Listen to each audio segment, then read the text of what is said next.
In the 11th year of Genesis, a catastrophic disaster struck Earth, reducing the population to 1/3. Shadow angels with wings appeared, capturing humans to extract an ecological energy known as prana. Fortunately, humanity discovered 3 advanced fighters in the ruins. If 3 pilots can unify in body and soul, they can form the mechanical angel that once cornered the shadow angels.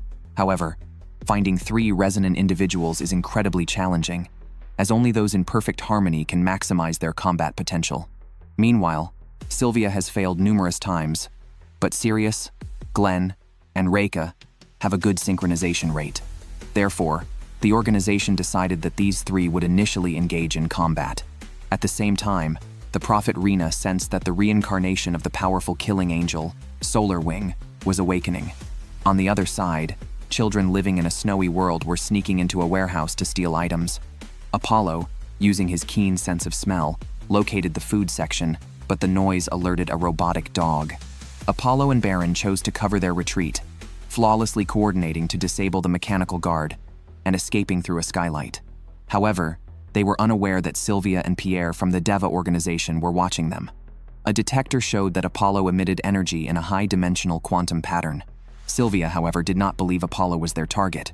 Her deep-seated resistance stemmed from being the reincarnation of Celiane, Solar Wing's lover from 12,000 years ago, now in love with her own brother, whom she firmly believed to be Solar Wing's reincarnation.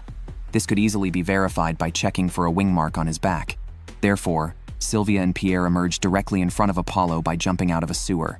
Sensing danger, Apollo prepared to attack and charged at Sylvia but redirected to Pierre, who dodged with a sidestep. Apollo turned and attacked again, but Pierre repelled him with a flame kick. As Sylvia charged straight at Apollo, he instinctively counterattacked, but she not only neutralized his attack but also punched through a wall behind him. Apollo leaped onto a metal rack to slow the pace, mockingly calling Sylvia a violent woman. Unbeknownst to him, Sylvia also possessed telekinesis and used it to unscrew bolts. As Apollo landed, Sylvia knocked him out. Seeing his brother hurt, Baron prepared to help, but Pierre blocked him, preventing any intervention. Under his watch, they lifted Apollo's shirt to check his back, finding no wing mark, indicating Reena was mistaken. Sylvia wanted to further chastise him for wasting their time, but before she could act, the sky suddenly darkened, accompanied by the hypnotic song of the shadow angels. The barrier around was continuously being breached, and the city's humans were being controlled, moving like zombies in one direction. Sylvia and Pierre were distracted by their surroundings and didn't notice that Apollo actually seemed to have wings. Seeing Baron mesmerized by the song, Apollo struggled desperately to stand. Pierre then realized that Apollo was deploying a quantum barrier to protect himself from the song's influence, indicating he might possess the same ability to control the mechanical angel, whether or not he was the reincarnation of Solar Wing. During their conversation, Apollo bit Sylvia's leg, freed himself, and chased after Baron. He exerted all his strength to pull Baron out of the wall, only to be shocked by the sight of wires connected to Baron's body. Before Apollo could react, Baron dragged him into the wall, and a strong electric current surged through Apollo. Elsewhere, the Shadow Angel's Toma was in a deep slumber, also seeking the reincarnation of Solar Wing to awaken permanently with his power. Just as they were about to succeed, Sylvia and Pierre grabbed Apollo's hands and pulled him out, but now he too was connected to wires. At this moment, the Shadow Angel's harvest beasts released tendrils that entangled the two. Just in time, Sirius and his teammates arrived, piloting their fighters and easily defeating the regular soldiers. However, celebrating mid-battle is ill-advised. Just as Reika felt secure, she suddenly experienced chest pain. Subsequently, a dimensional gate opened in the sky, and cherubim emerged from it. Detecting a high-dimensional quantum level, the deputy commander of Deva urgently called Sirius to initiate a fusion. Go! Aquarium!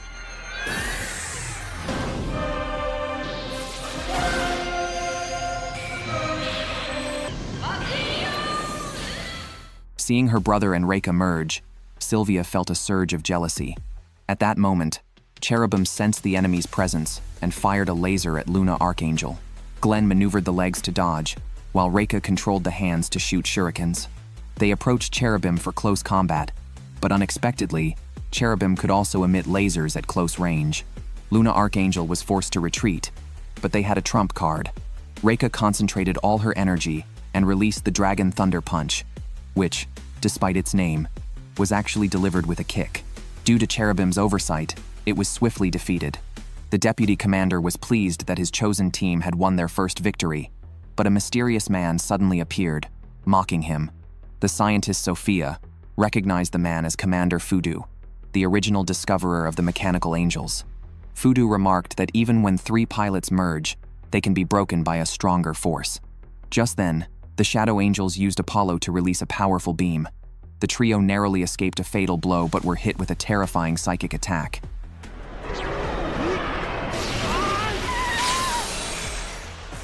Luna Archangel was thus dismantled. Apollo, seeing Baron pulled back, erupted with greater power, lifting an entire building. Reika, mentally broken, could no longer fight, and Sylvia took over the Luna fighter, flying towards Cherubim to rescue the struggling Apollo. Under Apollo's cries, the Soul Fighter autonomously took off without its pilot. Command detected rising energy levels, but couldn't understand why the Soul Fighter would activate on its own. In fact, Apollo's powers had awakened. He forcefully broke free and fell into the cockpit from the air. Confused, he heard a voice instructing him to shout, "Genesis Aquarian."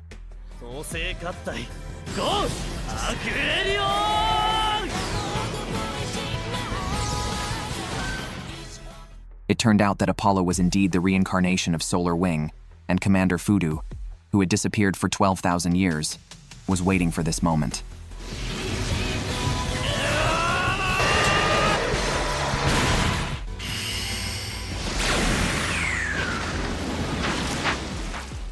After 12,000 years of dormancy, the Shadow Angels awoke due to human destruction that left Earth in a deplorable state. They began capturing humans to extract energy, but the reincarnation of Solar Wing proved to be their greatest obstacle. Now, fully awake, Toma once again challenged humanity. Unbeknownst to them, their most feared, Apollo, had been captured and brought back to the human base. Despite the evident facts, doubts about Apollo's identity persisted. Apollo, wild and unruly, only responded to force, briefly subdued before being imprisoned. The leaders were shocked. How could Solar Wing be a savage? Yet, the mechanical angel's choice of him as Solar Wing was proof enough. Only Reena saw through his nature. No one is born savage. Apollo acted this way merely to survive. Meanwhile, Sylvia and Sirius were still lost in the thrill of their fusion. However, Sirius was actually reminiscing about his connection with Reika, as his fusion with Apollo felt only wild and violent. But before he could fully grasp this, alarms sounded throughout the base. Shadow Angel's harvest beasts were detected capturing humans on Earth, and they needed to intervene immediately. With Glenn still unconscious, Reika temporarily piloted the Soul Fighter, Sirius the Mars, and Sylvia the Luna.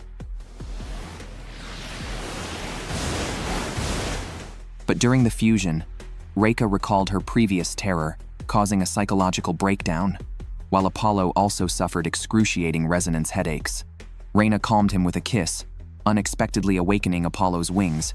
The backlash caused the fusion to fail, and they had to switch Reika with Pierre through teleportation. But before they could act, Apollo, or rather, the awakened Solar Wing, burst in. He called Sylvia Celian, transforming her demeanor. Apollo then blasted Pierre away and entered the teleportation device to swap places with Reika. Sirius internally resisted, but to his surprise, Apollo managed to forcibly initiate the fusion.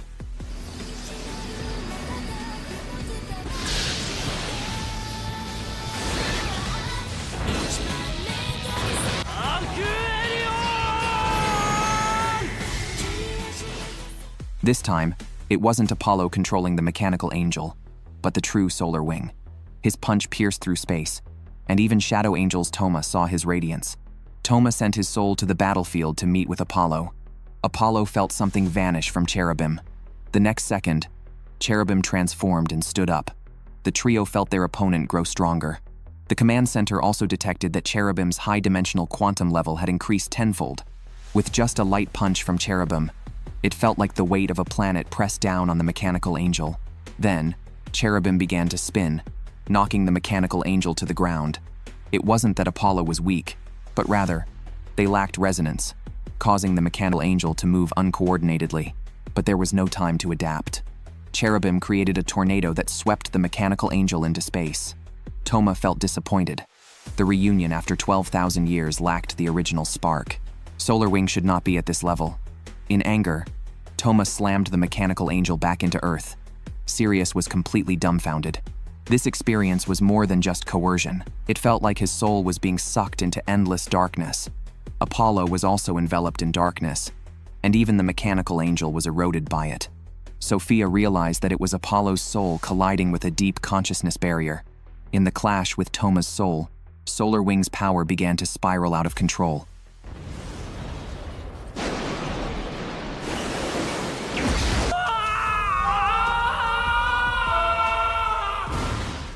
He is the reincarnation of the most powerful killing angel, capable of blasting people away with just a glance. As the head of the archangels, he can easily annihilate Shadow Angel's warriors. However, he accidentally destroyed a city because he couldn't control his powers. Consequently, the human authorities decided to send him to a training camp for recruits to undergo training alongside newcomers. Apollo, however, was eager to pilot a fighter and save his friend Baron. His arrogant attitude annoyed Sylvia, who decided to teach him a lesson. But Apollo was not fooled by the same tactics again, and swiftly moved in front of Sylvia, lifting her up. Seeing this, Sirius pointed his sword at Apollo, but Apollo was unfazed. He was there to pilot the mechanical angel, having successfully done so twice before, and saw no need to waste time on training. Yet, his destruction of a city indicated his lack of adaptability, necessitating professional training before he could fight again. The task of training him fell to Sylvia, his lover from a past life. Sylvia was resistant, convinced Apollo was not Solar Wing, but if Apollo failed to master the fighter, she would also be punished. Reluctantly, she agreed to train him. The other two reserve pilots were trained by Reika and Sirius. However, their initial attempts at control were clumsy, involving multiple collisions, and Apollo nearly crashed. Sylvia was frustrated enough to want to push him out and take control herself. The deputy commander even considered demoting them to the second team. At that moment, Sophia noticed a sharp increase in the energy of the soul fighter. Though Apollo and Sylvia's minds were chaotic, their souls began to resonate. The Mars and Luna fighters seemed to flip a switch in response. Unexpectedly, Apollo accidentally kissed Sylvia. The surge in dopamine and the spike in adrenaline made the other fighter pilots also feel exhilarated, almost breaking out of the training pod. After this lesson, Apollo began to reflect on what adaptability truly meant for controlling a fighter. In previous battles, he had seen a man with wings and had subconsciously controlled the mechanical angel. Sophia began to guide him, asking what he was thinking at the time. Apollo had only one thought: to save Baron. Baron was the first person to speak to him in the shelter and had shared his food with Apollo when he was close to starving. The name Apollo was given by Baron. Sophia explained that this was the answer. His feelings for Baron had driven the mechanical angel during combat. However, before Apollo could fully comprehend this, an emergency assembly alarm sounded throughout the base. Harvest beasts had appeared in the third city. Although Apollo was not scheduled to fight, he used his sense of smell to locate Sylvia and sneaked into the soul fighter. It was only at departure that everyone realized he was on board. The commander did not plan to stop them and let Apollo join the battle. Reika used her perception to find the weak points of the harvest beasts. At the same time, her Luna fighter was bombarded by artillery. Pierre swapped places with her just in time, steering the fighter away from a fatal blow. However, Sylvia was suddenly struck by a laser, disrupting the formation. Unexpectedly, Apollo stepped forward, seemingly having an epiphany. The base detected that their fusion index had reached 98%, but this time, Sirius acted as the head in the fusion, marking the first appearance of the Mars mechanical angel. Meanwhile, the harvest beasts had finished capturing humans and were preparing to retreat.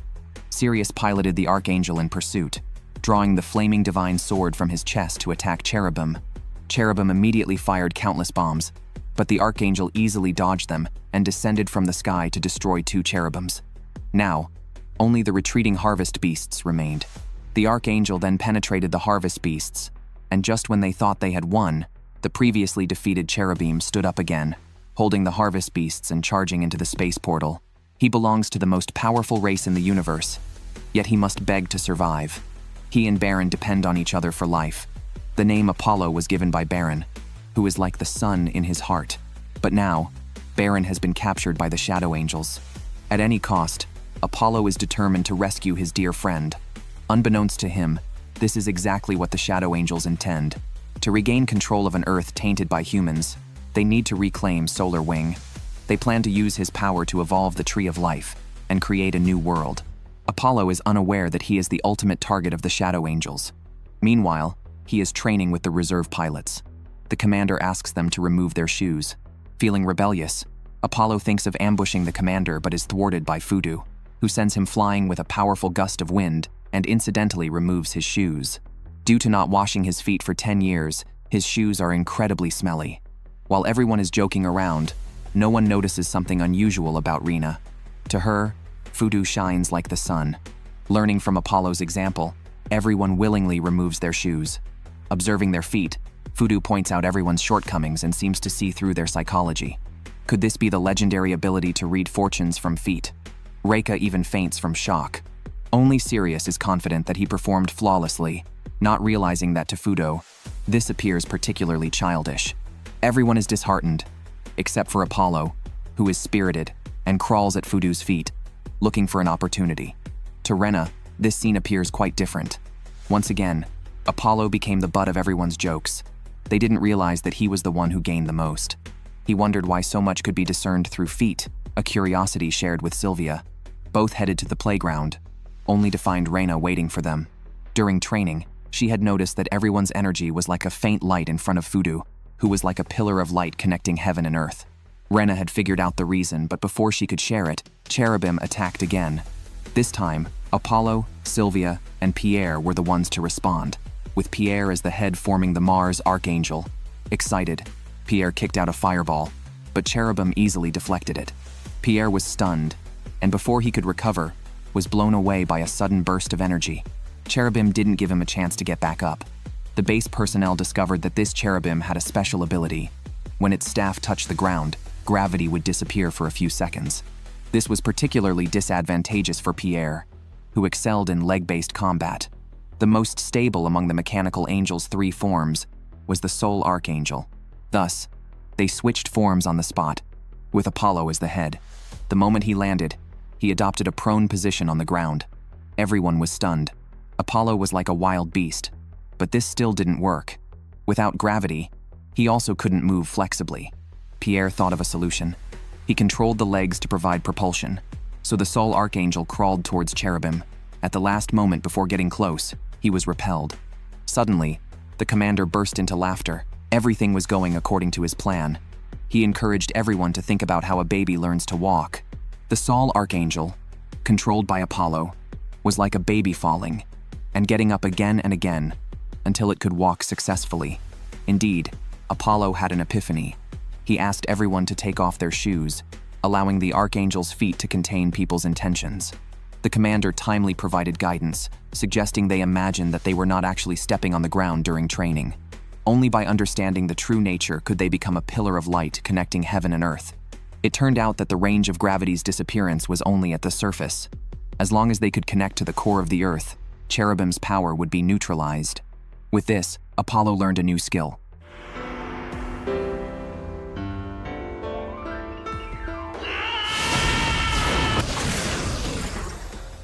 Apollo was awakened by a nightmare and then disappeared from the dormitory. Thus, today's training for the reserve pilots is to find Apollo in the underground maze. This place is filled with traps, and any carelessness could be fatal. Sirius and Reika can sense directions with their abilities, but Reika has a special constitution that always brings misfortune around her. Sirius not only accepts her but also offers to share half of her misfortune. He has always known about Reika's unlucky nature and has wanted a chance to be alone with her. At this time, Sylvia does not know that her favorite brother has someone he cares about. She ventures deep into the maze alone and unexpectedly meets Pierre.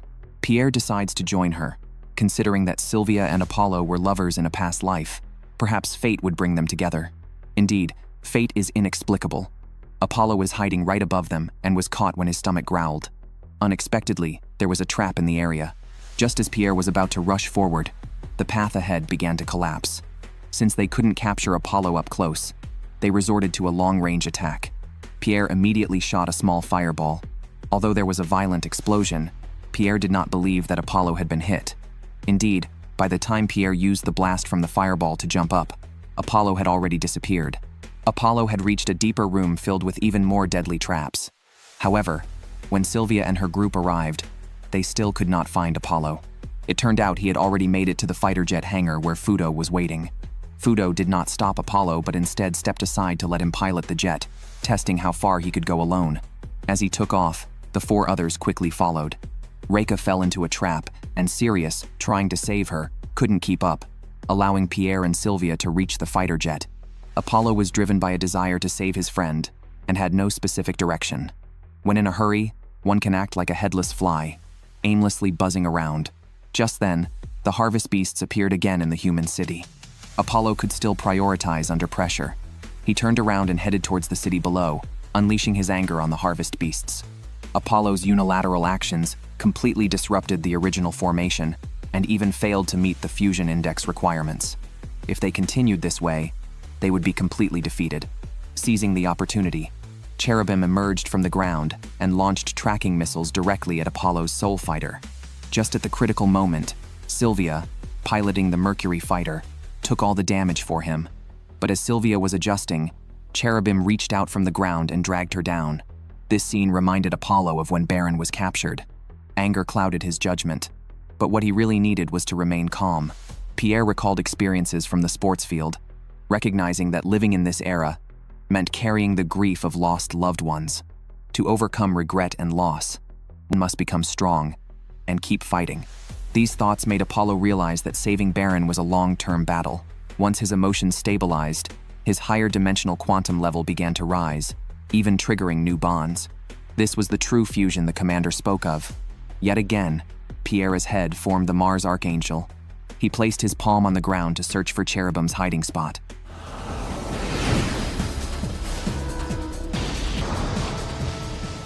However, this move nearly depleted Pierre's energy, pushing his physical limits. The harvest beasts were about to pass through the dimensional gate. The trio immediately switched forms to become the Soul Archangel. Just then, a strange cherubim delayed them for a few seconds. Apollo was left outside the barrier, and once again, they let the harvest beasts escape. The Soul Archangel mastered a new skill called Infinity Punch, which can extend infinitely from Earth to the Moon and even turn during its release. It's like a mechanical version of Luffy. With this technique, Apollo finally gained the power to truly compete against Cherubim. Just recently, the commander conducted a new training session for everyone, instructing them to make someone a kilometer away turn their head using just their imagination. This was also a way to enhance their attack power, not only using their minds but also impacting the opponent's soul. However, to the reserve pilots, achieving this from such a distance seemed impossible. Fudo demonstrated it for them, and a falcon from high above directly landed on his arm. Seeing this, Apollo was eager to try, but when it came to the actual attempt, the distance was simply too far. Neither Sylvia nor Sirius could reach the target. Apollo had the most promise due to his astonishingly large energy range, but the issue was his lack of control. Thus, the first group was completely unsuccessful. Sophia, worried they would lose confidence, wanted to shorten the distance, but the commander offered a philosophical perspective. There is no such thing as distance in the world. It is the thought of distance that makes things seem far. Distance and time become illusory with people's hesitation. They had to continue training at this distance if they wanted to grasp the essence. Sirius always felt he was just one step away. So, late at night, Sirius invited Reika to the small woods, hoping she would always be his partner. This was his way of confessing his feelings to Reika. However, Sylvia, who was eavesdropping, was distraught. She then tried to disrupt the two during their training. Unbeknownst to her, Apollo was also secretly watching from above. As Sirius hit Reika, Sylvia's energy accidentally struck Apollo. Before they could react, harvest beasts descended on the other side of Earth, capturing humans. Ordinary weapons were ineffective, not even delaying them. Only the mechanical angels could combat them, so Apollo and the others immediately set off. This time, Sirius took the lead as the head, and the trio merged into Mars Archangel, brandishing a long sword and charging at Cherubim. This was their 6th encounter, and Cherubim was already accustomed to his moves, dodging them with ease. However, Sirius's recent attempt had been successful, so he used telekinesis to launch a light sword at Cherubim, but he fell short, and Cherubim compressed the energy and sent it back. Reika's face was filled with concern. She hoped Sirius would receive her feelings. Sirius understood her and decided it was time for Sylvia to take the lead as the head. As Luna Archangel, an archer, she could shoot his arrow of the heart, reaching any distance. Thus, Luna Archangel made its debut. In the final moment, before the attack hit Cherubim, Toma took over control of its body. At the commander's command, the trio transformed into Soul Archangel. Apollo felt the power of Sylvia and Sirius. His energy had been several times stronger than the others from the start, just lacking some control.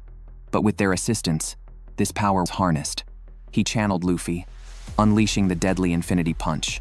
Cherubim dodged again by moving sideways, and then the Archangel's arm surprisingly turned mid-course. However, the attack did not cause any damage. Sophia was puzzled. Although the attack was delivered, it failed. The commander explained that only their intentions had reached, which could not physically hit the target. Suddenly, Sirius had a key idea. He instructed Apollo to strike at the edge of the sky with all his strength. Although Apollo did not understand, he still gathered all his power and punched towards space beyond Earth.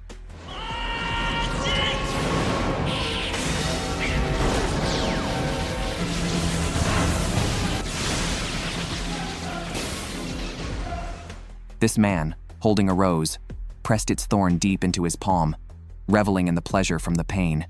He called this bizarre act performance art, claiming only the cultured could appreciate its beauty. Unexpectedly, he found like-minded individuals. After Sirius left, Toma and Otoha teleported there. Toma sincerely praised Sirius, marveling that a human could understand the beauty of destruction. Yet, knowing too much could also bring misfortune. Meanwhile, Sylvia was researching in the library. Since she favored her brother, she was unfriendly toward Reika, which backfired. She wanted to borrow a book, but Reika said it was confidential. However, she secretly handed it over to Sirius. Sylvia, who was eavesdropping, was infuriated, feeling targeted by them. Apollo couldn't stand it anymore and burst out to argue loudly with Sirius. Nevertheless, Sylvia still supported her brother, firmly believing that he was the true solar wing, as her memories of a past life remained vivid.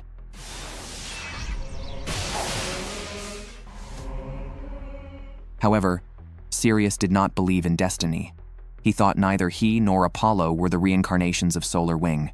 Before they could settle their debate, the command center discovered that 4 cities had been destroyed, an unprecedented series of destructions. The Shadow Angels must have had a larger plan. The deputy commander predicted their next target, but Sirius found this unreliable. He believed their real target was Memphis, based on the pattern of the previous 4 cities. He speculated that the enemy might be creating a perfect pentagon, thinking this shape was beautiful and only the cultured could understand its meaning. This led to an intense argument, with both insisting their prediction was correct. Just then, Memphis detected the presence of cherubim, proving Sirius was right. They immediately set off, and above the city, a purple pentagon slowly formed. Then, an unseen cherubim emerged from its center. As everyone stared at its light, they felt as though they were brainwashed, inexplicably finding the light beautiful. Yet, Sirius was reminded of painful memories. As a royal, he was burdened with high expectations from childhood. His parents believed he was the reincarnation of Solar Wing, but he never showed any signs of wings or memories from a past life. However, his sister Sylvia could vaguely recall fragments of a past life, plunging him into darkness. Sylvia became obsessed, seeing her brother moving away and unable to catch up, filled with hatred and jealousy. Apollo was ridiculed as a stray dog, mocked for his impossible mission to save Baron. All 3 were nearing a mental breakdown, a result of Cherubim's new ability to subdue the wingless with its beauty, revealing their inner ugliness. The human base immediately switched to a photonic camera and discovered that this cherubim was a dodecahedron, confirmed only with the naked eye. This was a deception of perception, and only by seeing through the ugliness behind the beauty could they find a solution. However, at this moment, the 3 were filled with negative energy, all vying for control of the Archangel. Even if they successfully merged, this would only amplify the negative energy, feeding the cherubim. The commander stated that if they were defeated in this way, it only showed their level and humanity deserved extinction. He forced them to merge, but Sirius made the first move, drawing his sword and stabbing towards Apollo's cockpit. Apollo and Sirius's powers clashed, creating a destabilizing energy in the Archangel. This would inevitably lead to self-destruction, which was exactly what Toma wanted to see.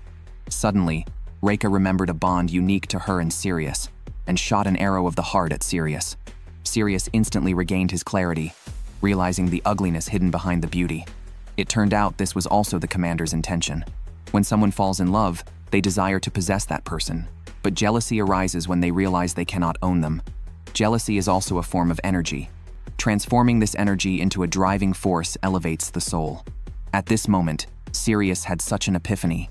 Using the jealousy of Apollo and Sylvia, he created a powerful tornado that approached Cherubim.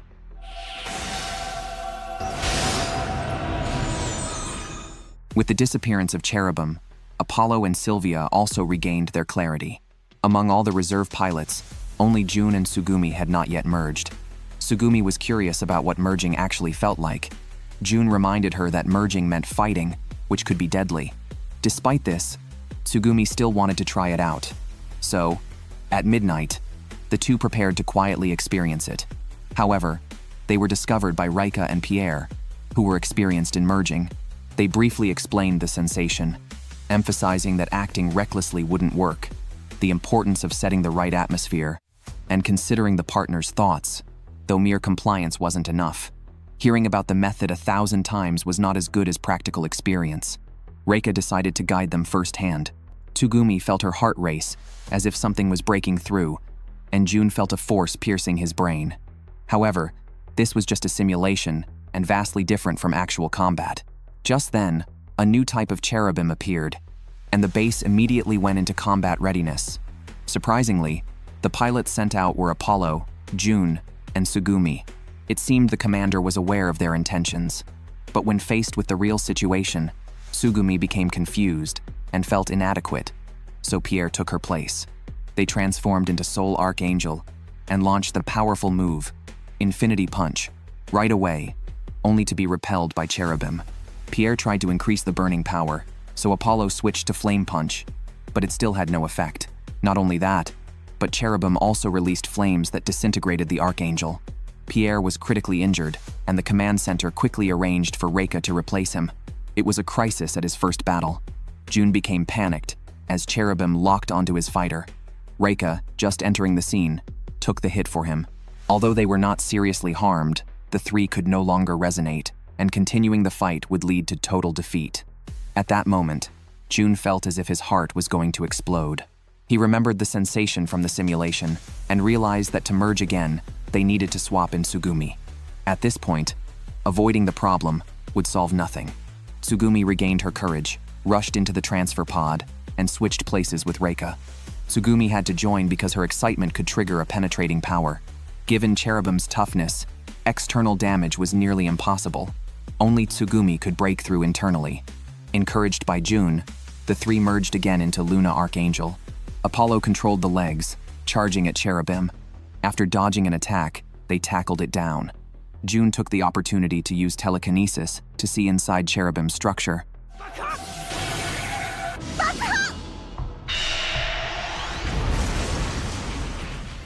This was the most tragic disaster in human history. All children under the age of 13 lost consciousness while sleeping. Headquarters suspected it was a mental attack by the Shadow Angels. However, the commander calmly stated that the gateway to dreams had been opened and targeted training was needed for everyone. Both boys and girls were called to sleep together in the hall. This situation pleased some and distressed others. If one person passed gas, everyone suffered. No one could sleep peacefully. Yet, once someone actually fell asleep, they immediately entered dreamland because it was indeed the Shadow Angel's doing. Cherubim Titania could enter the gate of dreams through the moonlight, absorbing pure energy. Sleep is a human instinct, making this problem seemingly unsolvable. Most importantly, humans could not locate Titania, as the path connecting reality and dreams is ethereal. All the reserve pilots entered dreamland, but the commander remained calm, blaming it on the moon. The moon we see is only the part illuminated by the sun. The unlit part hides the moon's true nature. Much like dreams. Dreams can be mesmerizing because they fulfill all beautiful fantasies, but the intentions behind these fantasies may not always be benign. Just like Apollo, who always longed for a family, so he dreamt of a so-called mother, but his sense of smell told him this mother was fake.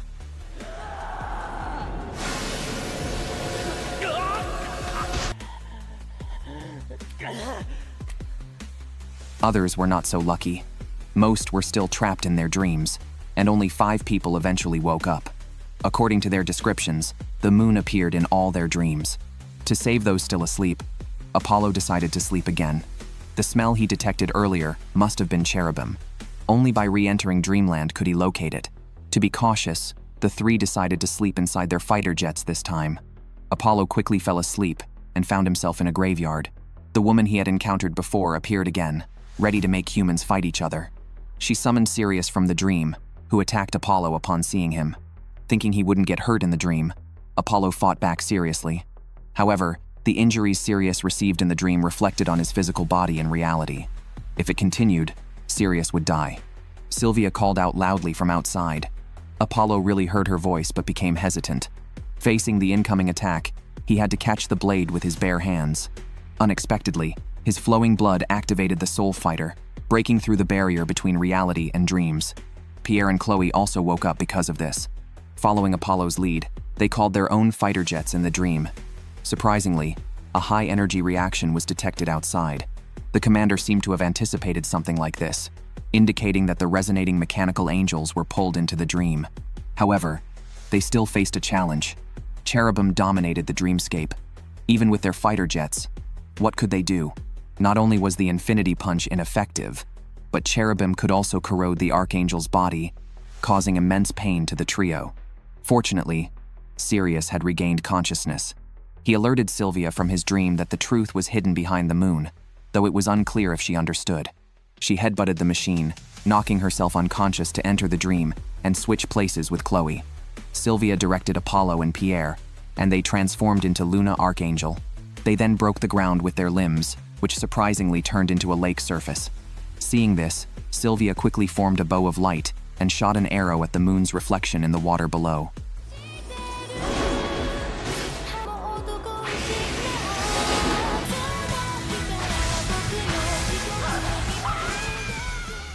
This arrow pierced through the dream and reality, completely destroying cherubim. All the sleeping children woke up. However, a long time passed, and the Archangel and the three pilots were still wandering in the dream. Sophia and Reena worried they might not return, but such a problem was trivial for the commander. He teased Apollo like one would tease a dog, bringing out a bowl of fragrant steamed rice. This was the Archangel's toughest battle yet. Cherubim's playful attacks left them battered, striking without the chance to retaliate, and even dispersing their merged form with a single punch. The once invincible divine weapon was now easily defeated because this time, Cherubim was piloted by Shadow Angel's drivers whose aim was to reclaim Apollo. 12,000 years ago, due to a betrayal, the solar wing caused an angel to lose its life. Now, as the ceremonial fire was about to extinguish and following several defeats, the Shadow Angels realized they couldn't let Toma face the solar wing alone. Thus, they had their grand inventor create a new type of cherubim, combining it with Moroha's power to ensure they regained the solar wing. Unaware of being targeted, Apollo was dueling with Sirius in swordplay. Everyone thought he had no chance of winning. However, Apollo's wild instincts made him unpredictable to Sirius, an elegant swordsman who adhered to idealistic methods, exposing his weaknesses. In a swift move, Apollo threw his wooden sword and leaped at Sirius before he could react, biting his hair and causing him to fall. Sirius claimed it was a foul, but in real battle, there are no rules. Victory is the only goal. While they were at a stalemate, Cherubim attacked again. Apollo, Sylvia, and Pierre went to confront it. Data indicated this enemy was unlike any they had faced before. They planned to merge into Luna Archangel for long-distance reconnaissance, but Apollo insisted on leading as the head, rushing forward. Amid their argument, Cherubim targeted Sylvia, hitting her fighter jet. Forced to merge into Soul Archangel, they were unprepared when Cherubim knocked them out with a single move. Command suggested switching modes, but Apollo persisted, proving as powerless as a child against an adult. At that moment, Reika suddenly sensed a very ominous feeling. June, based on the energy reaction, speculated that a Shadow Angel was aboard. Indeed, as he predicted, this cherubim was controlled by Moroha. It targeted Sylvia at the back and quickly maneuvered behind to knock down the Archangel. Apollo's wild instincts were triggered, and he crawled on all fours towards Cherubim. Unexpectedly, Cherubim duplicated itself, jumped up in the air, and then dove down together, striking the Archangel's back heavily again, causing it to split into 3 separate fighter jets. As Cherubim prepared to pursue its advantage, it suddenly vanished, inexplicably. It turned out the newly developed cherubim by the Shadow Angels was unstable and couldn't withstand Moroha's power. Moroha felt somewhat disappointed. If the solar wing was only of this caliber, even if obtained, it would be useless. However, the wings were their glory, and he could not allow them to become wingless. Once the cherubim was repaired, he planned to return to Earth. On the other side, Sylvia suffered severe internal injuries and needed time to recover. During this period, Sirius and Apollo argued again. If Apollo had followed the command to probe the enemy's strength earlier, perhaps the subsequent brutal battle could have been avoided. After a night of reflection, Apollo caught a lizard for Sylvia, having been told by Baron that it was medicinal. However, Sirius completely rejected this idea. The two clashed violently again, and even Sylvia's awakening could not stop the drama. Initially, it seemed like Apollo was causing trouble on purpose, but this time, it was Sirius who lost his rationality first, unaware that he had changed. Before they could determine a winner, a portal suddenly opened in the sky, and cherubim attacked again. Sirius piloted the Luna fighter to the front, and they merged into Luna Archangel.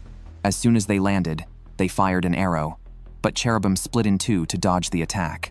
Under Pierre's shocked gaze, the two cherubims quickly approached and began to pummel the Archangel.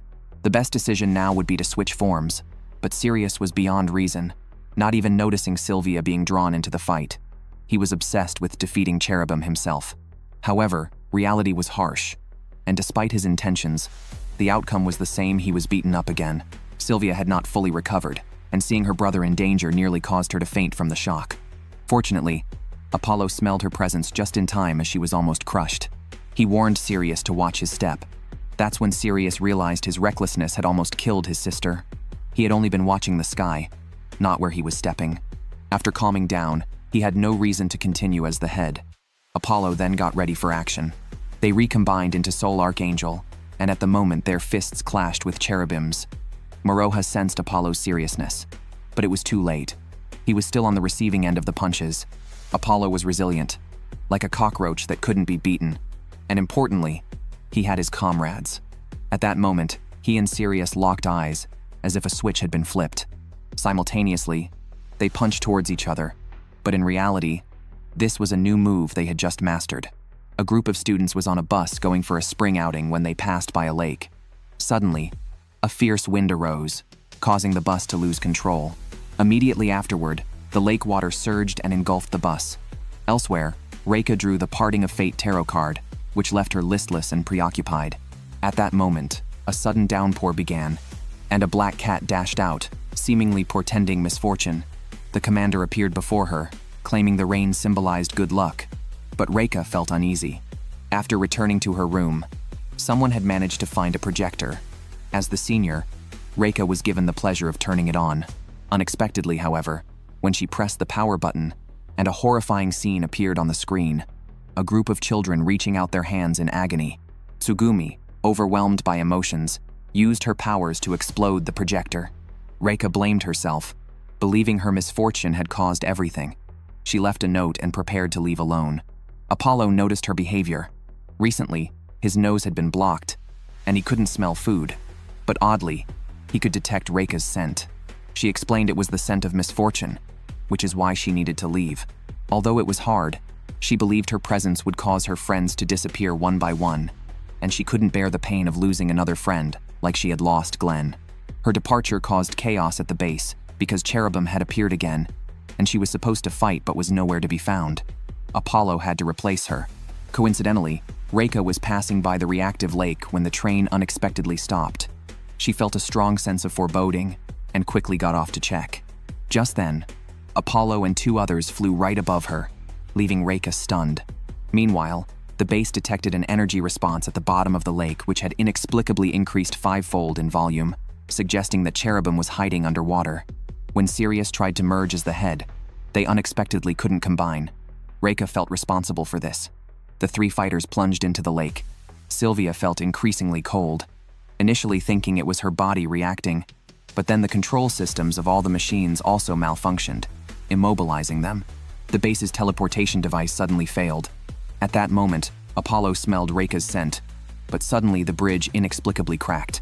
Reika grabbed the iron frame to save her life, but waiting further seemed like surrendering to fate. Rather than passively awaiting doom, she let go, plunging into the lake in both capitulation and defiance. At that moment, the lake water underwent another strange change. Sirius was ejected from his fighter jet. June detected that energy levels were continuously increasing. Reika entered the Mars fighter jet, and then Apollo and Sylvia regained their mobility. Shortly afterward, they discovered the bus submerged at the bottom of the lake with the children inside, all still alive. Reika realized that the lake water was cherubim, which had been absorbing the children's energy, meaning they were essentially inside cherubim's stomach. Breaking through its stomach would defeat it. However, Reika's success rate for merging was very low. Could it work this time?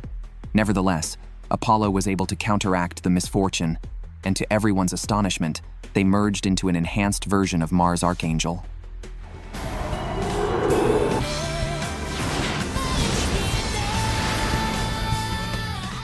He is the strongest warrior of the Shadow Angels. Due to their repeated failures to invade the human world, he personally controls cherubim to descend to Earth. Could humanity lose its last sanctuary? Just recently, humans discovered a feather encased in amber under the sea. Reena speculated that it dates back 12,000 years. The commander conjectured that by thoroughly researching this feather, they might find a way to counter the Shadow Angels. Thus, June's vacation was ruined, as he had to rush back to analyze the feather. Unexpectedly, Toma sensed the feather and realized its seal was broken. The higher echelons of the Shadow Angels, upon learning this, were determined to reclaim it, insisting it must not be tainted by humans. In the human research lab, the moment they extracted the feather, Sirius suddenly felt a sharp pain in his chest, while Reena began talking to herself. After inspecting the feather, the commander seemed to recognize its original owner and issued an order that no one should touch it. Meanwhile, still affected by his earlier sensation, Sirius locked himself in his room. Sylvia tried to comfort him but was driven away. It wasn't really what he intended. He seemed to be suppressing something, but Sylvia didn't know the truth and left feeling very sad. At that moment, Apollo appeared out of nowhere, persuading her to go see the feather. The more the commander forbade it, the more curious he became, thinking it might even help rescue Baron. Sylvia, wanting to distract herself, agreed to his suggestion. Unbeknownst to them, Toma, seemingly aware of Apollo's thoughts, went to the Tree of Life and retrieved Baron, apparently plotting something sinister. At the same time, Apollo and Sylvia quietly sneaked into the storage room. Apollo used his sense of smell to evade the infrared sensors at the door, while Sylvia used her abilities to unlock the device. Apollo picked up the feather inside and found its scent somewhat familiar, as if he had smelled it somewhere before. But before he could remember, an image of a bloodied wing suddenly flashed in his mind, followed by a sharp pain in his back. Sylvia touched him and also saw the wings. The next second, both were transported into a shared consciousness space where they regained their past life memories. Solar Wing was once a fearsome angel of slaughter who fell in love with Celiane, a human. This forbidden love across species led to the harshest punishment for Apollonius. Celiane, trying to save him, broke into the Shadow Angel's stronghold only to be captured by Maroha. Just as she was about to be executed, Solar Wing broke his wings to shield her from the attack.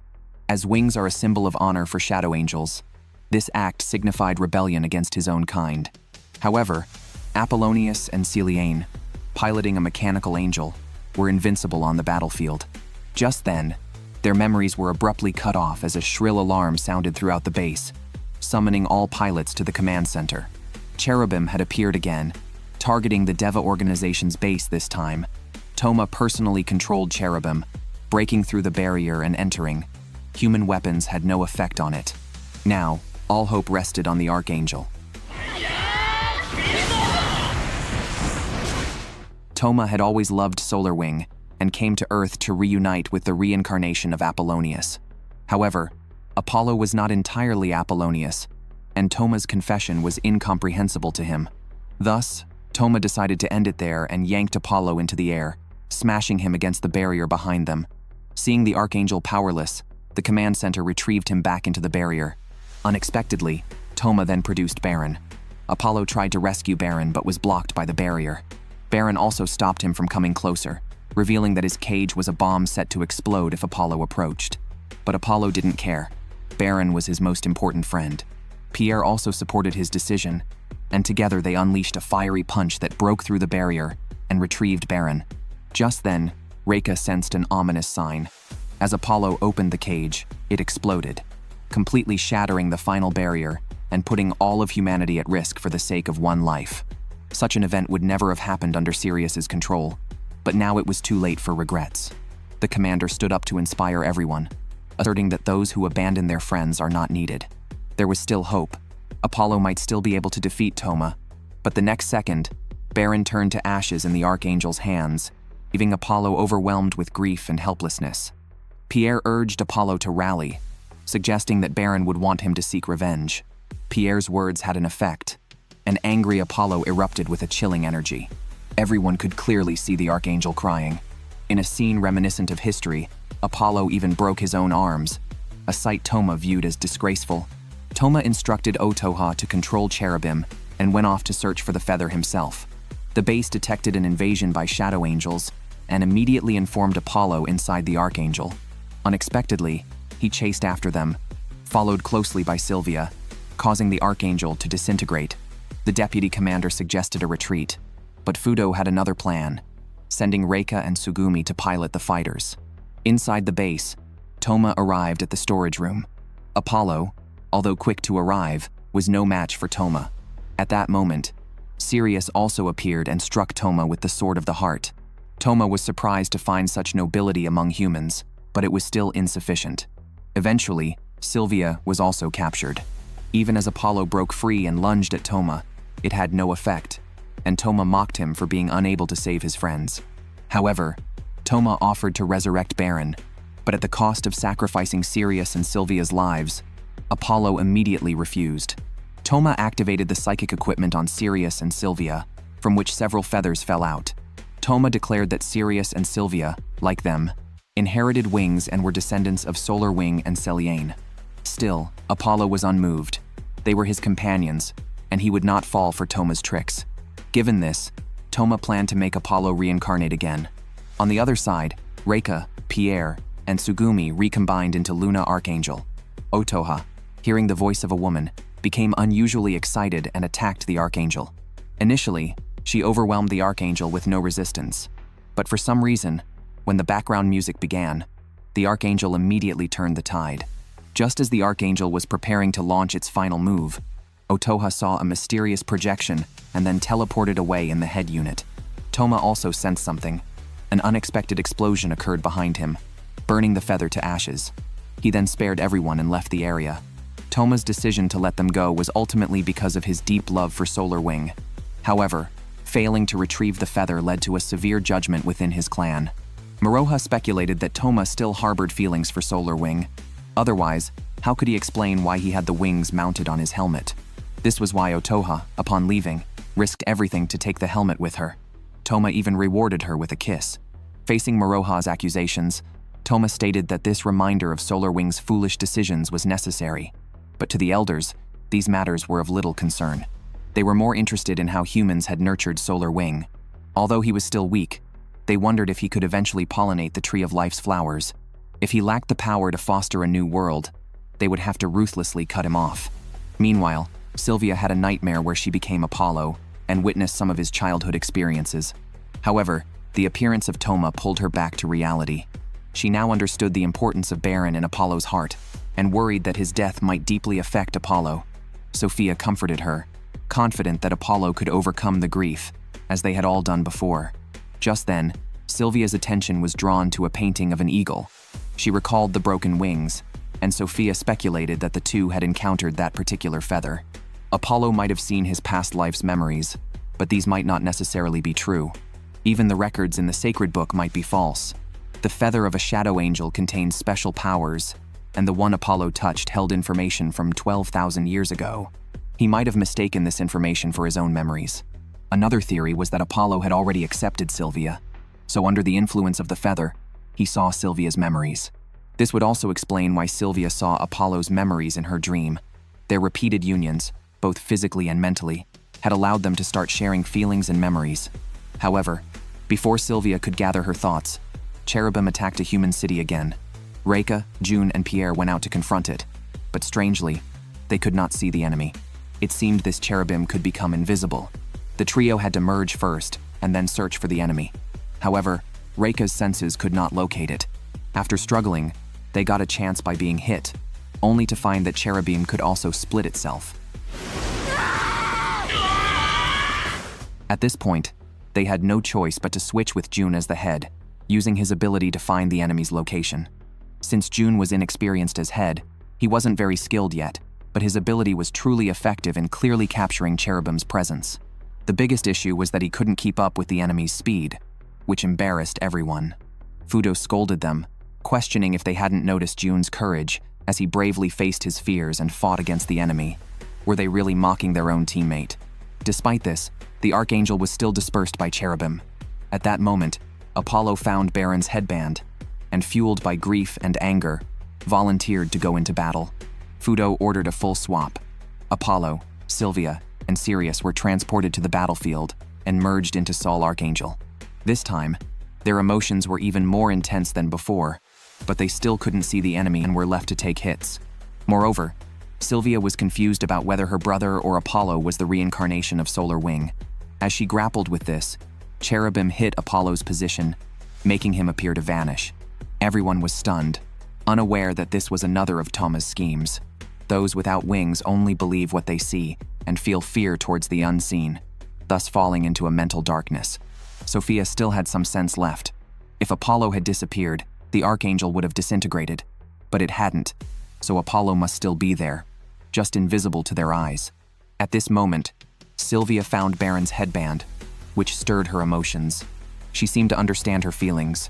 Subconsciously, she had already accepted Apollo, and this had nothing to do with past lives but was purely about their connection in this life.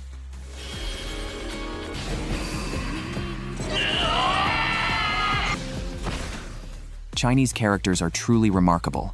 Even 12,000 years later, humanity still regards them as miraculous. Even a simple character can elude complete understanding despite a lifetime of study. Just recently, Pierre received a letter from his hometown. His first love is getting married to his brother, stirring complex emotions in him. Only through constant fighting can he temporarily let go of these feelings. However, the more he merges in battle, the more energized Pierre feels, until he is completely drained. Once rested, the emotions resurface. Apollo, noticing Pierre's off condition, tries to provoke him from behind, but to no effect. Pierre is distracted even during lessons, and everyone notices his unusual behavior. Reena says that he is broken down as a person, suffering from merging dependency due to his unresolved feelings for his first love. His hormone release is twice that of an average person, leading to a complete mental breakdown and rendering him incapacitated. To prevent his condition from worsening, they confine him. Unfortunately, cherubim attacks Pierre's hometown this time, and this cherubim can shift its weak points, making Apollo, Sylvia, and June's combined form no match for it. The deputy commander then allows the reserves to take turns in battle, but they still cannot alter the outcome. By this time, Pierre is desperately eager, but he is locked in solitary confinement. Allowing him another merge would definitely incapacitate him. The next second, Fudo opens the room, gives Pierre a profound lecture, and then disappears. Pierre seizes the opportunity, leaves the room, and rushes into the fighter transfer pod. He is beyond reasoning. If defeat is inevitable, he wants to merge one last time, especially since his family is in the city. Thus, Pierre, Apollo, and Sirius merge into Mars Archangel.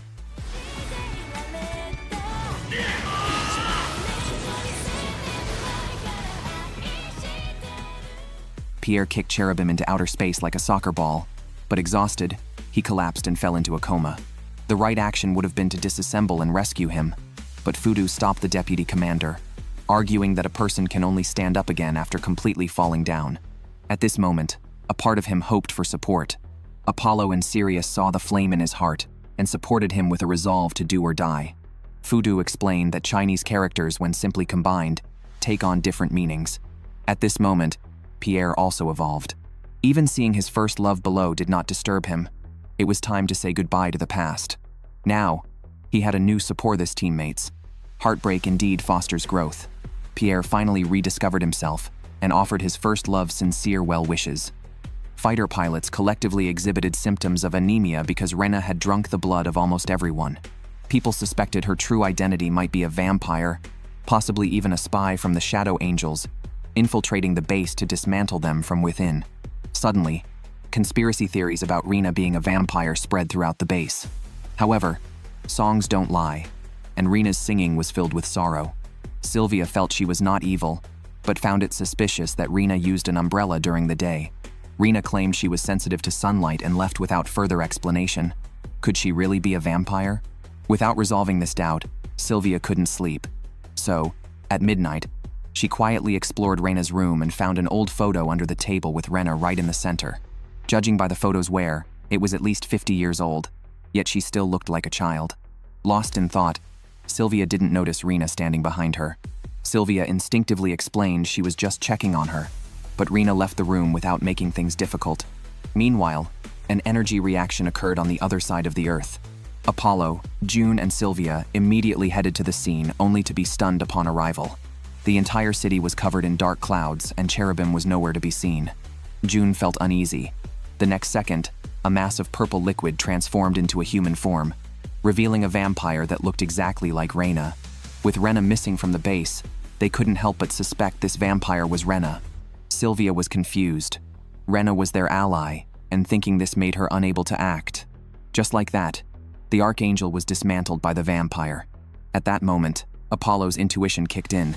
He declared that the vampire was not Reena. The real Reena was hiding. Apollo shouted her name towards the sky, and possibly due to the awakening of her bloodline powers, Reena teleported right in front of Apollo. He embraced her, and they initiated a 4-person merge. Initially caught off guard, they were successfully ambushed by the vampire. Reena became weak, but Apollo offered his neck for her to drink his blood. Subsequently, the archangel unleashed a powerful energy, dispersing the dark clouds instantly and letting sacred sunlight fall upon the earth. The archangel formed a silver needle and drove it into the vampire's body, quickly annihilating it with holy power. Futaba explained that everyone has darkness within them, and their fear of Reena had manifested the cherubim. Indeed, Reena had been acting strangely. During every full moon, she couldn't remember her actions and found herself feeding on blood. They now understood that Reena's abilities were not only foresight and illusions, but also teleportation and energy concentration. The only drawback was that these powers required blood to activate, meaning only Apollo, with his abundant blood supply, could readily meet her needs. This woman's singing could reboot the Earth, transforming a withered, rotting world into an oasis in an instant, and even revive the dead. Science stands defeated before her. Just now, Tsugumi was shocked to find herself 100 grams heavier and felt as if the sky had fallen. To lose weight, she dared only eat vegetable salads. Sylvia tried to tempt her with fried chicken but ended up being persuaded to join the dieting ranks. Like most people, they aim to achieve their goals through exercise and dieting. How to handle the stress of wanting to eat but not being able to. Mutual monitoring was the best method. If all else fails, they could even seal themselves away. However, over time, they would fall into a pathological state that of dreaming. What they couldn't have in reality, they could extravagantly indulge in dreams. However, this also made them most vulnerable, allowing the shadow angels to see through their dreams. Taking advantage of the human need to eat, they released a microbial version of cherubim. While everyone was asleep, it sneaked into the human base and devoured all the food. Apollo smelled something strange, but by the time he realized what was happening, he saw that even the rats had started to flee. On the other side, Sylvia was suddenly awakened by hunger. She sleepily opened her collection of snacks, only to find they had all turned into useless paper. Others faced the same situation. The biggest problem now was that all the food in the base's warehouse had vanished. Crops in the fields were withered, and livestock in the pastures had disappeared. They had completely lost their food supply. As they felt bewildered, someone discovered micron-sized holes in the vacuum packaging of the emergency food supplies, suggesting that microbes digesting the food were to blame, likely cherubim. At the same time, global food supply convoys were also attacked. A week later, people faced a massive survival challenge. They could only temporarily relieve hunger by drinking water, but if this continued, humanity would be doomed. Futaba decided to take the offensive. However, how could they find the enemy? Sylvia, Reika, and Tsugumi stepped up. Due to days without food, their chests had shrunk to half their size. Now was the time to defend their dignity, and they were confident they could do it. Indeed, desperate women are the most formidable creatures in the world. They merged into an archangel, but with little strength, they could barely stand, let alone search for the enemy. The commander said that people feel hungry because they think they should eat. If they could overcome the perception of hunger, their true strength would emerge. Historically, when humans ran out of food, their consciousness would awaken and their senses become sharper. Now was their time of awakening. Although cherubim had destroyed the food, it would still carry the scent of the food. Smell was Apollo's strength. He dove into Sylvia's cockpit, sniffing around like a dog. Being in a merged state, they all shared the experience. In the next instant, they simultaneously discovered cherubim's hiding place and unleashed all their pent-up resentment. However, the crisis was not over yet. Just when everyone thought they were going to win, cherubim transformed into smoke and engulfed the archangel. The smoke seemed to have corrosive properties, and the archangel was gradually being devoured. This was what food feels like when humans eat it. The shadow angels wanted humans to experience this pain. Yet Reena found the sound of being consumed rather pleasant. Her body emitted a bright light and then teleported to the battlefield. Everyone felt despair, but the commander heard singing. This was Reena's masterpiece. The devoured body of the archangel was transforming into nutrients for the earth. Everything in nature is interdependent. Life and death are part of an endless cycle. Since the archangel was revived, cherubim naturally disappeared. The elder lion suddenly realized that this might be what Toma had mentioned about the solar wing, enabling the tree of life to evolve again. Japanese anime from 20 years ago is still the world's #1 today. It appeals not just to children but also challenges one's math skills and offers unparalleled insights into life. Just now, after harvest beasts attacked humans, they escaped in front of Apollo, Sylvia, and Sirius. The three started blaming each other. To promote team harmony, Fudo had them role-play as each other to better understand one another.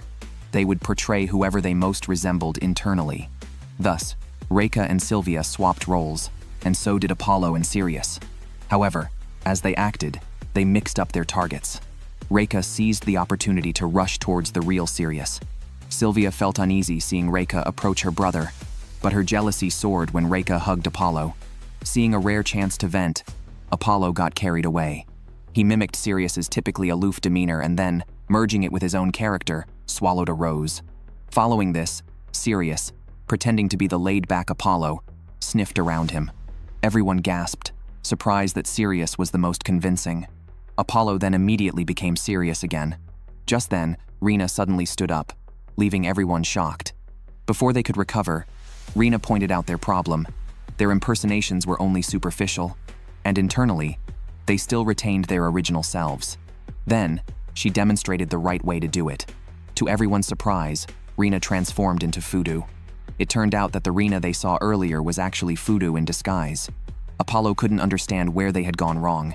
Sophia worried that this might be too profound for the children. They were just mimicking the surface feelings. Was it too soon to let them confront their inner shadows? Fudo wasn't concerned. She underestimated the children's rate of growth. They were unraveling the secret of the 3 arrows. When they fully became the most difficult person to get along with, the 3 arrows would reveal their immense form. Sophia was somewhat impressed but puzzled. Meanwhile, Sirius entered the forest alone, seeking to experience what Apollo felt when hunting. Sylvia and Reika waited outside. Unexpectedly, Reika suddenly transformed into Sylvia. Then, sensing an ominous presence, Sylvia dashed into the forest. The next second, she was caught in a spider web, truly becoming as unfortunate as Reika. At the same time, Apollo entered Sirius's study. The setup inside seemed somewhat pretentious. Then, he found a set of photos in a corner, still carrying the scent of a fire. At that moment, Apollo truly became Sirius, even accessing his past memories. While everyone was immersed in each other's roles, an alarm suddenly sounded at the base. Apollo, Sirius, and Sylvia went out to confront the enemy. However, this time the enemy was different from before. Cherubim had transformed into angelic fighter jets, looking like mirror images. If the enemy had attacked earlier, they would have been caught off guard. But now, the trio had not yet stepped out of their roles, and they failed to merge before the battle even started. The reason was simple. Imitation is just that, imitation. Even if one can empathize deeply with another, it is not the same as being oneself. Only a clear understanding of one's identity can lead to true awakening. Thus, the trio stopped playing cosplay, and instead came to understand each other's core. Not only could they merge easily, but their power also reached epic proportions, and their sizes increased several times over. This was the immense form Fudo had spoken about. The 3 arrows, when directed in the same direction, would break under a strong force, but when aimed in different directions, they would not break. However, Sophia had a doubt. If everyone is scattered in different directions, it wouldn't be effective. Fudu explained that this was only the appearance, but if the 3 arrows found a point that allowed them to combine, the outcome would be different. This point was the archangel. The 3 fighter jets transcended dimensions and created a massive 3-dimensional shape, becoming their current form. Cherubim, on the other hand, merely imitated. Such a simplistic approach was doomed to fail. This is the boldest experiment in anime history. 1 second, the animation is lifelike, and the next, it shifts to rough sketches. This change isn't because the production team ran out of money, but because they were attacked and dragged into a false inner world. Inside, the trio first encountered a harvest beast, but in an instant, the beast transformed into a little girl. Apollo was utterly confused, and no one could answer his questions since Sylvia and Reika had disappeared. Just as he was at a loss, Reena suddenly appeared beside him, stating that this place reflects the darkness within one's heart. Before Apollo could organize his thoughts, Reena turned into Reika.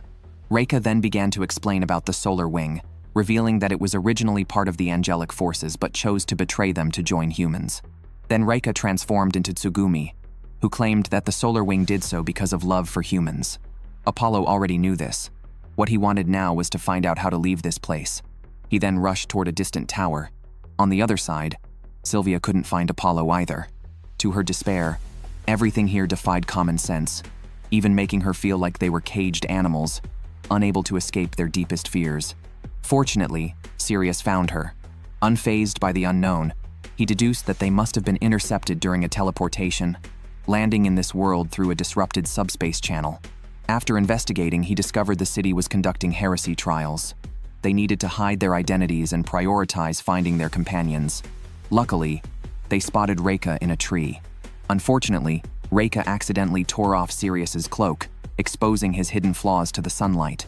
With the 3 of them together, Sirius decided not to continue searching for Apollo. They could merge into one and defeat Cherubim to regain their original forms. Unbeknownst to them, Apollo had already reached the tower, where a boy he once knew blocked his path. Apollo tried to take him along, but the boy revealed he was no longer human and had become part of the tree of life. Apollo didn't care. A companion is always a companion.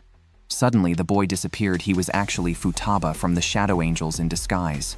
Meanwhile, the trio transformed into Archangel Mars and struck at the tower. Unexpectedly, a cherubim blocked their attack, controlled by the powerful Toma. Instead of using force, Toma attempted to brainwash Sirius, telling him that the feathers in his body would never allow him to be accepted by humans. Just then, Sirius heard Apollo's shout, which strengthened his resolve. Sylvia and Reika felt the same.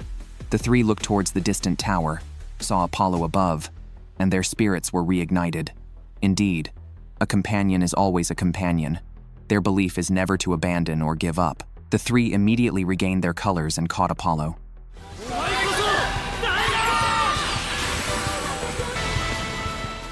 The boy looked panicked, lying on the autopsy table with a face full of terror. However, he does not deserve sympathy, as he is a butcher from another race, responsible for the massacre of countless humans. This was the first time in human history that a living Shadow Angel was captured. Such an act completely infuriated the Shadow Angels, prompting them to launch a final massive assault. Today was supposed to be the day Baron named Apollo, so he was indulging in a feast. But reminiscing about time spent with friends left him utterly heartbroken. Just then, Cherubim launched an attack on humans. Unlike previous captures, it was now wreaking havoc on human civilization, turning the entire city into a fiery hell. People screamed and fled in all directions. Fortunately, the mechanical archangel arrived just in time. However, everyone was puzzled as to why Cherubim was on a killing spree. Fudu pointed out the difficulty of the situation, noting that this attack was aimless, merely Futaba's mischief. Moroha and others were troubled, wondering what would happen if humanity, serving as energy for the Tree of Life, was completely depleted. The Great Elder, however, felt it was irrelevant. As a child, Futaba should be allowed to be willful. At that moment, Apollo and Sirius suddenly heard the sound of wings, leaving them puzzled, but they didn't dwell on it. They launched an attack on Cherubim, which unexpectedly retreated instead of fighting and chose to self-destruct. The harsh sound of wings was heard again, causing Apollo to feel irritated. However, Cherubim continued to avoid direct conflict and opted for self-destruction after dodging. This time, they clearly heard a child's voice, which seemed out of place on a battlefield. Reena and Jun used their abilities to trace the origin of the sound. Reena realized this was a slaughter without murderous intent, while Jun felt a hand clutching feathers. The situation on the battlefield was one-sided, as Cherubim kept self-destructing. Sylvia grew increasingly agitated until Cherubim launched a surprise attack. Fortunately, Apollo reacted swiftly and defeated the opponent. Meanwhile, a green light was seen weaving through the Cherubim, appearing to be the core. Suppressing this light seemed to immobilize the Cherubim. Under the moonlight, Futaba revealed his true form. To their surprise, the one behind all the mischief was a child. Faced with such an adversary, Sylvia's maternal instincts kicked in. Apollo, however, saw things more clearly. Evil knows no age, and they were also children once. The shadow angel who took Baron was right before them, and he could not forgive.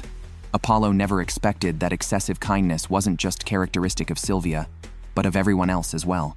The base dispatched capture planes to apprehend Futaba alive, emphasizing to Apollo and the others to flank from both sides and avoid causing harm. Apollo felt agonized. His teammates were overly kind. Futaba never regarded humans as equals, treating murder as a gamma cognitive issue. So, Apollo decided not to be influenced by others and confronted Futaba in his own way. However, Sylvia reminded him that Futaba was just a child, which frustrated Apollo. Can a child do anything they want? In his anger, Apollo slapped Futaba away. Before he could continue his pursuit, the capture system apprehended Futaba. At this time, everyone was concerned about how the higher-ups would deal with Futaba, possibly using him for experiments, which seemed too cruel. They began to waver, questioning what the long-term battle was really for. Futu neither supported nor opposed their thoughts, noting that humans and shadow angels have always been akin, but shadow angels never considered human intelligence or emotions, thus hunting humans as ecological energy. Now, the roles were reversed, with Futaba becoming the prey, filled with fear. Sylvia and Sirius heard his cries for help, but Apollo had heard them all along. Was Apollo not also suffering? Yet, he held firm to his beliefs. Showing mercy to an enemy is cruelty to oneself. Just then, the voices in their minds suddenly stopped because Futaba was being dissected for research. All the shadow angels sensed this and were grief-stricken. The irony of their anger was almost laughable.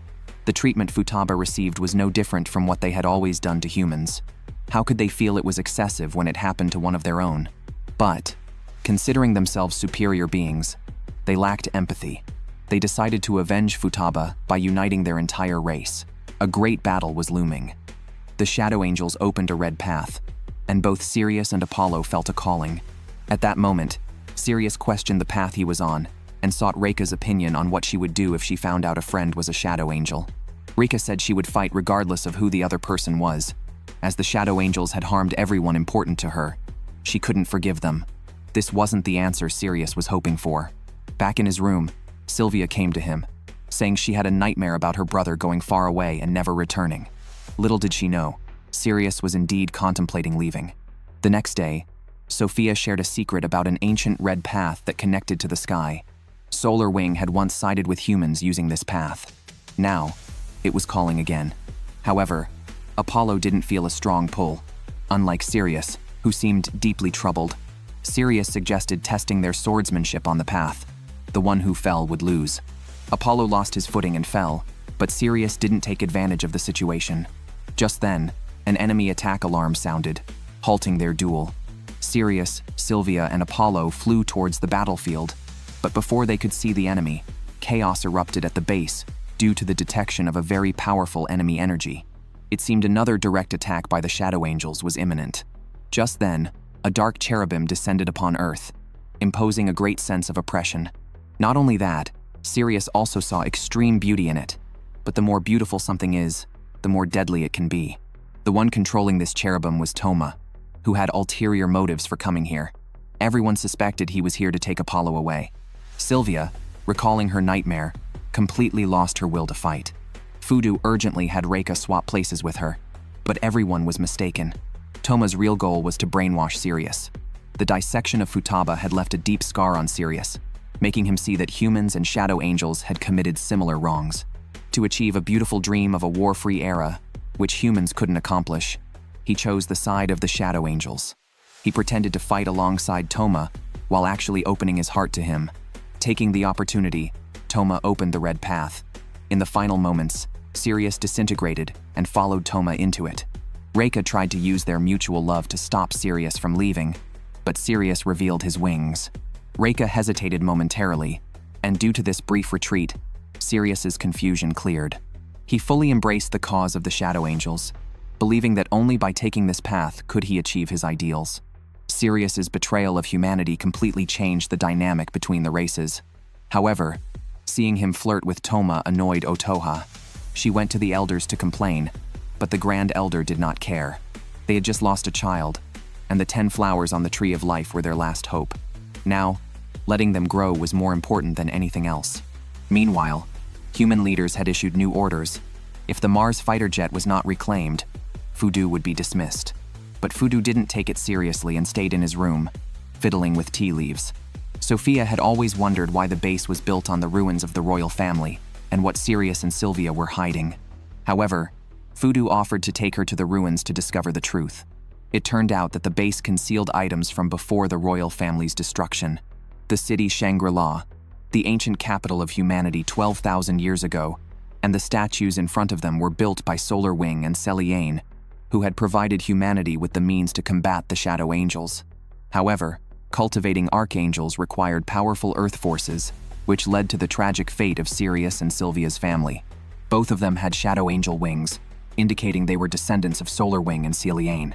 This was the first time Sylvia had been separated from her brother. Distraught, she could only reminisce about the past through photographs, similar to Reika's situation. Reika felt that both Glenn and Sirius's misfortunes were caused by her own misfortune. Apollo, however, had a different view. Sirius was simply foolish for caring too much about trivial matters. Seeing Apollo so composed, could it be that he always knew Sirius's secret about having wings? Apollo was even more puzzled. Is doing nothing also wrong?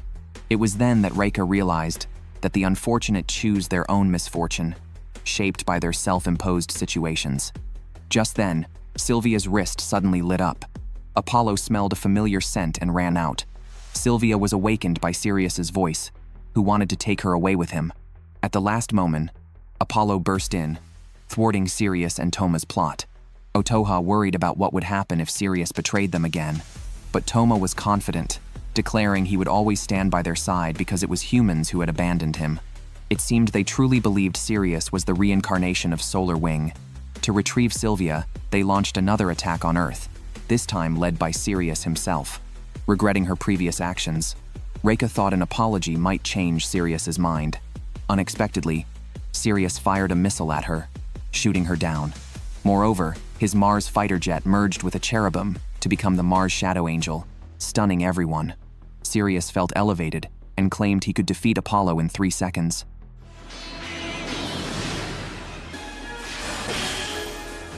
At that moment, Apollo was defenseless, but Sirius did not deliver a killing blow. He wanted them to witness how he would destroy humanity. He gathered destructive energy to strike at his former teammates, but the next second, 3 unfamiliar fighter jets flew towards him. Sirius had to turn around to deal with them first.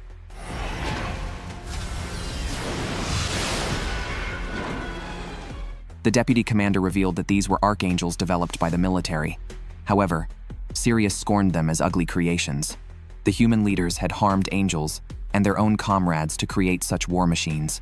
Seeing the pilot of the new archangel, Reika lost all will to fight because it was her former teammate, Glenn, now transformed into a grotesque hybrid. This was a cruel human experiment. The human leaders transplanted Shadow Angel wings onto Glenn, but he couldn't control the power of the Shadow Angel. Therefore, a control system was implanted in Glenn's body, turning him into an emotionless killing machine. The people at the base realized they had been too naive before, but the deputy commander disagreed. He viewed it as scientific progress, enhancing human capabilities through the use of alien species. Thus, the new archangel only needed one pilot. Glenn, controlling the mech, fired at Sirius. Reika tried to persuade them to stop, but her words were ineffective. Sirius charged at Glenn with his sword, but unexpectedly, the new archangel could disassemble and reassemble in just 2.2 seconds. It had completely surpassed human limits, and its attacks were relentless. A massive explosion engulfed Sirius. but he emerged unscathed and instantly appeared in front of Glenn. Glenn punched him away and then launched a barrage of missiles. The battle between them had escalated intensely. Reika was utterly shocked. The two were supposed to be the most important comrades, yet here they were, engaged in a senseless fight. Glenn was deaf to her words as he unleashed his strongest attack. On the other side, Otoha felt the pain of Futaba's wings being used for evil, as did Toma. However, the deputy commander believed this to be humanity's proudest creation. With 10 more such weapons, he argued, human victory was assured. Fudo countered that no amount of such devices would be useful if humans did not abandon their foolishness.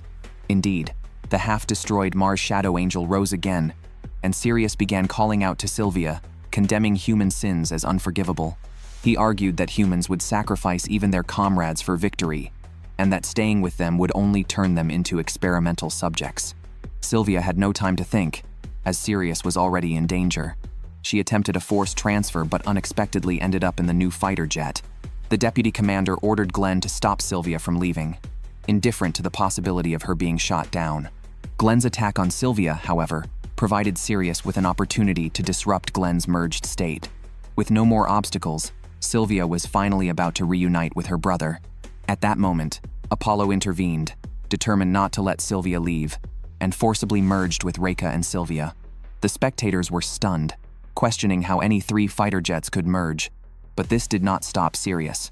With the cherubim, he could keep fighting. Then Sirius played the emotional card to brainwash Sylvia. Reika and Apollo intended to interrupt him, but their winged bond made it impossible for others to intervene. Seeing Sylvia's wings, the base personnel also began to waver. Sirius took this chance to launch a fierce verbal assault on Sylvia, claiming that their wings combined could allow them to fly freely. But at the last moment, Apollo appeared again. Sirius didn't take him seriously, mocking those without wings as unworthy of dreams.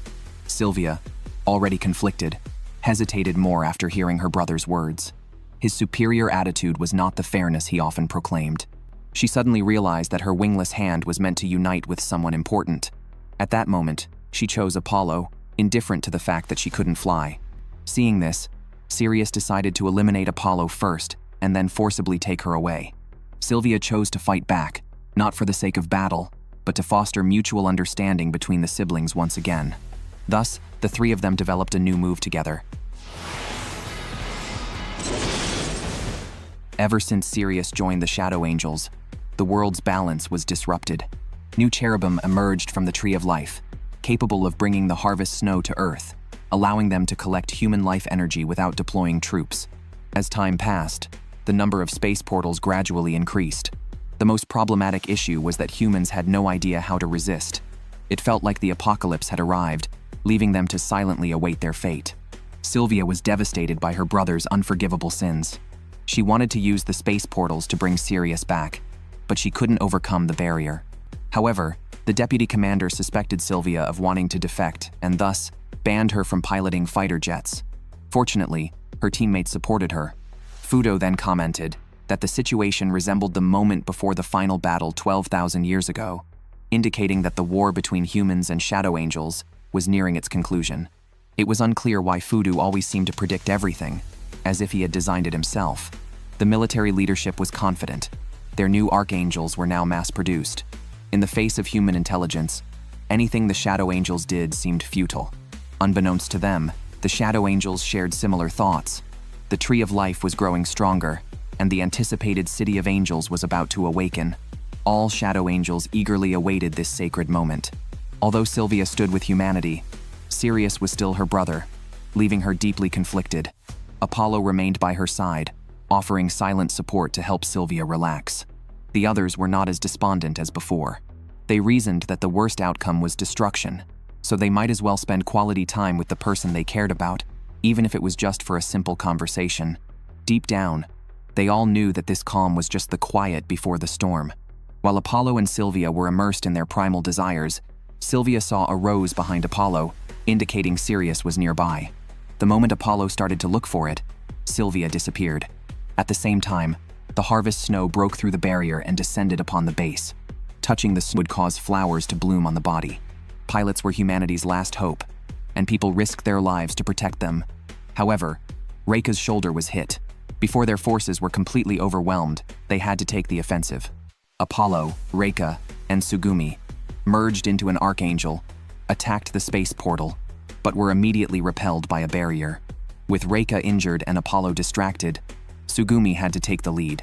After merging again, a bolt of lightning from the portal engulfed the archangel, but this also caused Tsugumi's heartbeat to quicken, helping her break through her limits and awaken a new skill.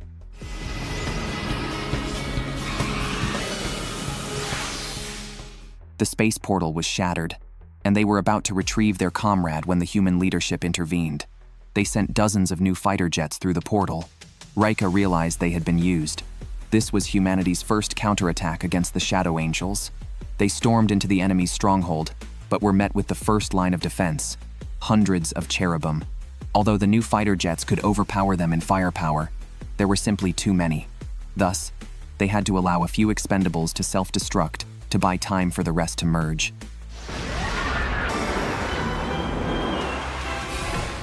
Moroha, the war god of the Shadow Angels, possessed the hardest fists in the world, quickly destroying 2 human mechs. Seeing this, Glenn transformed into a battle angel, but he was now on the Shadow Angel's turf and soon found himself at a disadvantage. Meanwhile, Tsugumi, having depleted her energy, was swapped out with Pierre, and the 3 entered the space portal together. Upon entering, Reika immediately saw Glenn in a tough spot. Moroha's clone quickly fired a laser at Reika. Hearing Reika's voice, Glenn's self-awareness began to fight against the system. Moments later, he fully regained his humanity, rushing forward to shield Reika from the attack. He knew that Reika and the others were right, so he chose to stay behind and delay Moroha to buy time for his former comrades. Now, he was no match for Moroha, but for the sake of humanity's future, he chose to sacrifice his life.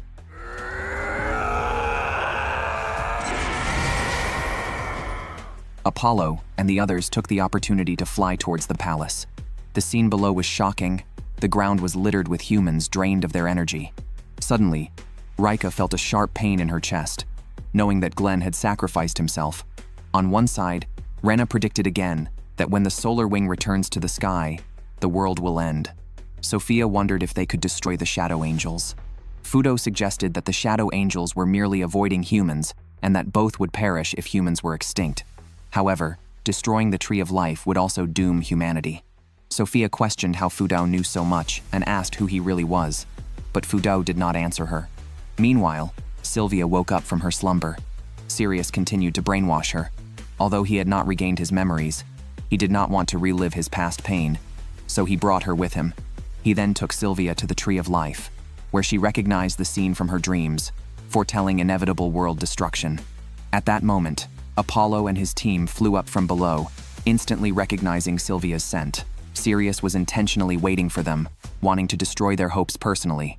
Reika, having lost Glenn, was determined to bring Sirius back this time. After the trio transformed into an archangel, their power matched Sirius's place performed. As the mechs locked in battle, a high-energy reaction was detected, and Toma, the mastermind behind everything, appeared. Toma then pinned the archangel to the wall with a spear of light, capturing the solar wing. However, Toma did not harm him, believing Apollo to be the reincarnation of his true love. This act was meant to awaken his memories. However, this also revived Celiane's remnants within Sylvia. Nonetheless, it mattered little, as this life Celiane was not the same as before. Her soul was split between Sylvia and Sirius, each having one wing. Upon hearing the truth, Sirius was stunned and unable to accept the outcome. Toma continued, explaining that the solar wing was actually the archangel itself.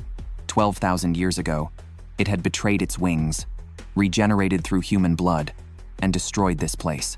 Now killing Sylvia would atone for the solar wing's sins. However, they overlooked one thing. Sylvia was only half a reincarnation of Celiane, with the other half inheriting the solar wing. Otoha's power could not harm her, and was instead destroyed by Sylvia. But Toma's goal was to make Apollo experience pain, so he controlled Sirius's mech to stab Sirius's body. This was Sirius's most desperate moment. He realized that he had always been just a pawn for Toma. Killing him at the last moment was meant to shatter Apollo's spirit, making him feel the pain he once endured. However, Toma did not anticipate that an awakened Apollo could still force a merger. A divine light instantly healed Sirius's wounds. Yet, for some reason, in terms of combat power, Apollo and the Solar Wing were still no match. Toma toyed with him but did not deliver a fatal blow, as he needed Apollo to nourish the Tree of Life. At the same time, the Shadow Angels at the Elder Hall sensed the Tree of Life reviving. To hasten the process, they chose to sacrifice themselves. Their noble act caused the Tree of Life to grow into a towering tree instantly. Upon seeing this transformation, Toma ceased his actions, as the sacred fruit was about to form, about to fulfill the dreams of his entire race. But soon, he noticed the blossoming flowers beginning to wither. Toma was puzzled by this change. Before he could recover, Apollo took the opportunity to launch a surprise attack, knocking him to the ground, and then forcefully expelled him from the cherubim. Toma had completely lost his will to fight. The world was over, not just for the Shadow Angels, but also for humans. The Tree of Life, which had grown within the planet, now had its withering flowers spilling onto the surface. The power of death would spread everywhere, turning the land into a lifeless world. The human base suddenly detected a rapid increase in global fault distortions, indicating that massive crustal movements were imminent. Could this be the arrival of the apocalypse? Just then, the shadow of the Solar Wing appeared behind Apollo. He suddenly realized that the current archangel was not yet truly awakened, because even if the Solar Wing's wings were broken, it could not change its essence as a shadow angel. Thus, the addition of wings was necessary for the archangel to fully awaken. Immediately, Toma replaced Reika and piloted the Luna fighter jet towards the Tree of Life. Sirius, seeking revenge, also followed. However, their desire to act as the head prevented them from merging. At the last moment, Sylvia's soul appeared. Her gentle love brought them an unprecedented warmth.